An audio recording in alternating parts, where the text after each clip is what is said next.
निवडणुकीदरम्यान समाज माध्यमांवरील स्टेटस आणि विरोधकांसोबत फिरल्याच्या कारणातून रविवारी रात्री इचलकरंजीतील 2 गटात सशस्त्र हाणामारी झाली। त्यामध्ये 3 वाहनांची तोडफोड करण्यात आली तर 1 जण जखमी झालाय। परस्पर विरोधी फिर्यादीनुसार दोन्ही बाजूच्या 21 जणांच्या विरोधात शहापूर पोलीस ठाण्यात गुन्हा दाखल झालाय।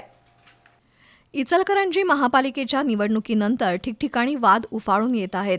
रविवारी रात्री चांगदेव पाटील चौकात 2 गटात सशस्त्र हाणामारी झाली।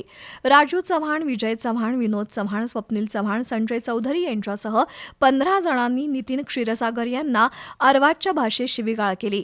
त्याबद्दल राजू चव्हाण यांच्यासह 15 जणांच्या विरोधात पोलिसात गुन्हा दाखल झालाय। राजू चव्हाण यांनी महापालिकेच्या प्रभाग क्रमांक 3 मधून निवडणूक लढवली होती। त्या अनुषंगाने चव्हाण यांचे नातेवाईक महादेव होळसंबे यांनी त्यांच्या मोबाईलवर माजी आमदाराला घाम फोडलाय असा स्टेटस लावला होता। त्यानंतर बप्प्या क्षीरसागरनं होळसंबे यांना फोन करून शिवीगाळ करत दमदाटी केली। त्याचा जाब विचारण्यासाठी गेलेल्या राजू चव्हाण आणि सहकाऱ्यांना लाथाबुक्क्यांनी मारहाण झाली। या प्रकरणी 6 जणांच्या विरोधात पोलिसात गुन्हा दाखल झालाय।